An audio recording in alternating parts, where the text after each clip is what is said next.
falando aí, eu fui mapeando aqui. A primeira coisa, na tua situação de vida, você não tinha escolha. Você tinha que fazer alguma coisa. É isso? Tinha Faz que achar sentido? uma saída. Tinha que dar uma solução. Beleza. Que hoje faz parte do meu princípio. Segunda coisa, inclusive depois você fala desses princípios aí pra nós.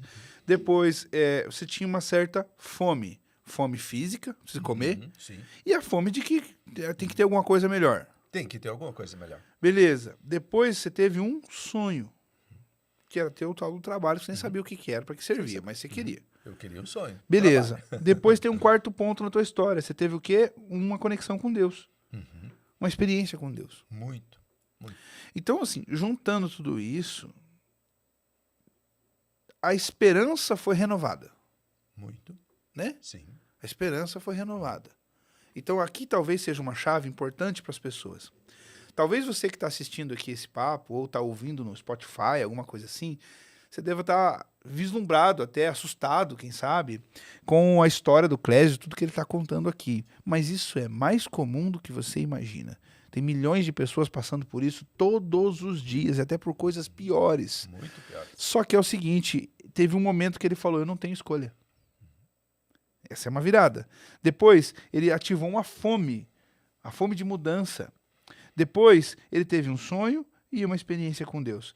E se eu parasse agora o podcast aqui, sem o Clésio contar exatamente o que ele faz hoje, como tá, para mim já valeu. Eu preciso decidir no que eu não vou mais ter escolha, ou seja, não tem mais escolha nisso aqui. Eu só vou prosperar. Né? Tem momentos que a gente fica procurando escolha, eu quero isso. Não, então decida para que você não vai mais ter escolha. Eu vou fazer e não tenho escolha. E aí vai, ativa sua fome, ativa seu sonho, tenha uma experiência com Deus. Enfim, aqui vai se desenhando um improvável que não tinha como dar certo, mas que se tornou provável.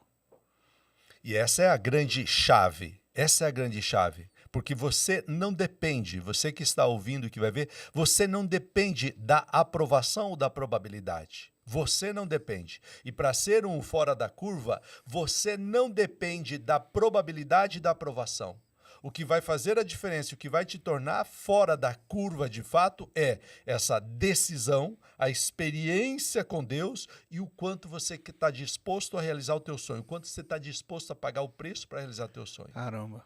Isso vai fazer você sair da curva, porque talvez você esteja vendo e você não passou pelas situações de tomara que você não tenha passado pelas situações que eu tive que passar e que dou graças a Deus hoje de ter passado. Mas você está tomando algumas ações e alguns comportamentos, mesmo tendo pai, mesmo tendo mãe. O que está faltando para você é estabelecer essa ordem que o Jefferson fez aqui agora e que faz todo sentido. Você precisa tomar essa escolha, tomar esta decisão. Decida isso. Busque a experiência com Deus. Talvez você já esteja buscando uma formação, conhecimento, uma experiência, uma mentoria, o que é bom, o que é excelente, porque ajuda muito, que me faltou muita informação. Se você tem informação, é importante. O problema hoje, Jefferson, é que as pessoas têm muitas informações. Sim. E essas informações, elas não conseguem aplicar e captar para elas. E essa é uma dificuldade. Sim. Então, talvez você esteja numa realidade diferente, mas o que você precisa é fazer esse passo a passo. E aí a vida muda.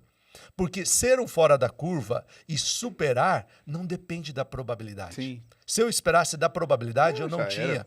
Se eu esperasse de outras condições ou oportunidades e tudo mais, eu poderia, né, como eu sempre falo, contar a história triste. Você quer ouvir uma história triste? Eu posso te contar várias histórias tristes. Caramba. Eu posso te contar as primeiras noites, dormindo na rua, dormindo numa caixa de papelão. Eu posso te contar as experiências de ter que virar uma noite, 2 noites sem ter o que comer. Eu posso te contar as experiências dolorosas de você trabalhar, ir lá no Tropical, trabalhar o dia todo, o cara dizer que vai pagar você, ele não aparecer para te pagar e você não ter nem como voltar e nem dinheiro para comer. Depois de trabalhar no dia. Eu posso te contar N histórias tristes, mas isso não é o que muda.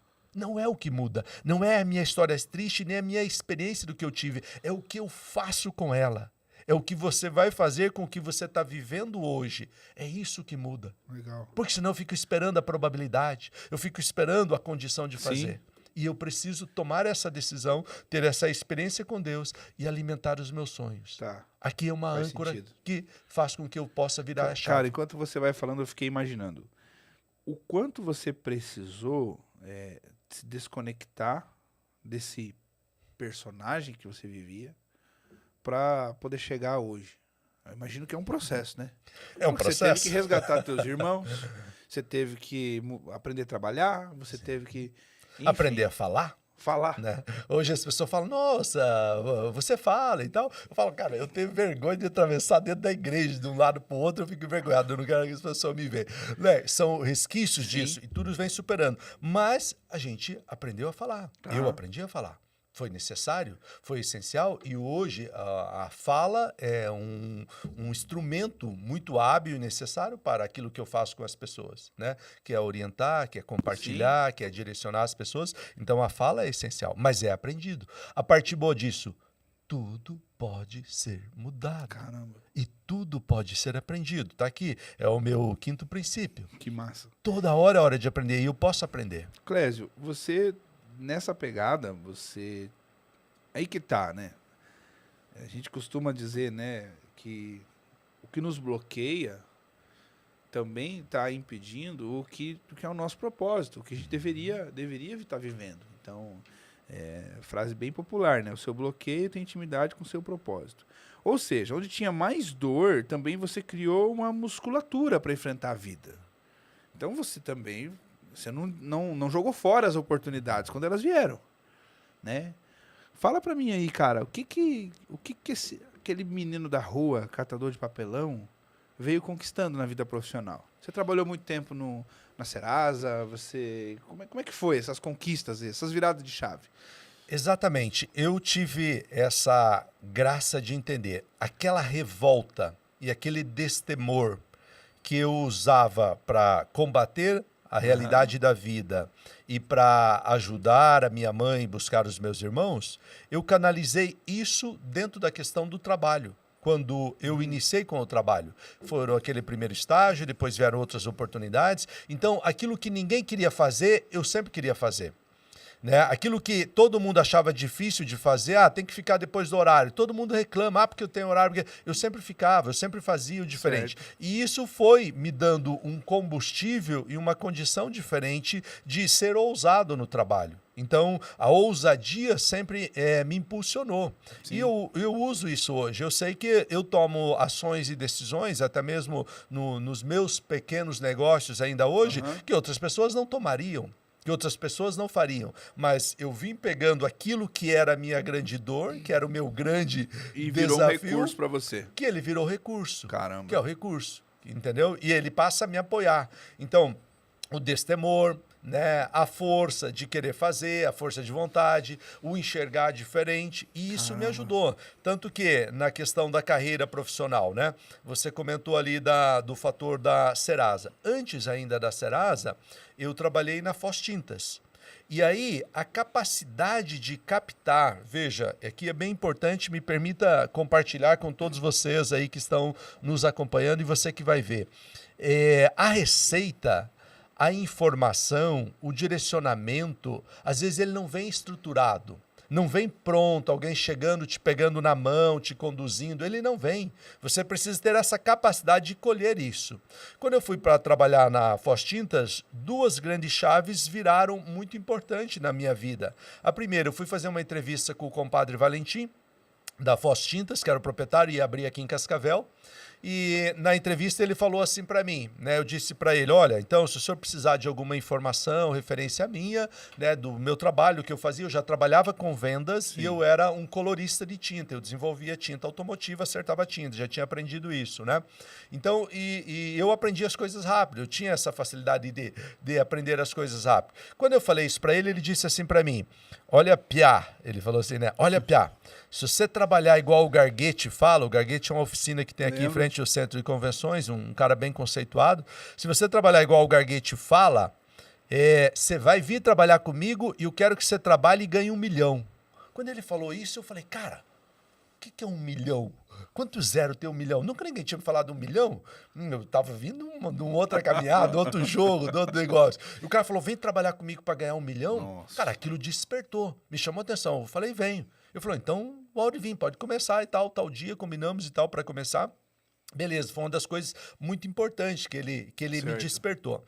Também na Foz Tintas, antes ainda de ir para a Serasa, eles fizeram um pequeno teste. O cara pegou a Você S.A., tinha um testezinho lá, e aplicou, tirou cópias e aplicou para todo mundo que estava na empresa na época. Depois ele me chamou. O Milton me chamou lá e falou: Clésio, eu queria falar com você.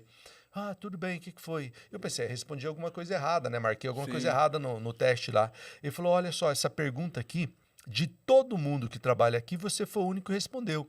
A pergunta era o seguinte: você venderia a sua única casa para abrir um negócio seu? Essa era a pergunta. E eu tinha sido de todos, na época já tinha uns 8, 10 funcionários, de todos que ele aplicou o mesmo teste, o único que tinha respondido era esse. Eu coloquei que sim, eu venderia minha casa, ainda que fosse minha única casa, para abrir um negócio. Né? Então eu tinha aquela decisão de empreender. E ele falou: cara, né, você tem uma visão de empreender, de fazer as coisas e tal, isso me chamou a atenção. Beleza, então essas coisas desse conhecimento, ele não chegou estruturado. Ele não chegava estruturado para isso. A virada de chave do Valentim me chamou a atenção. Ali eu falei: cara, o que é R$1 milhão?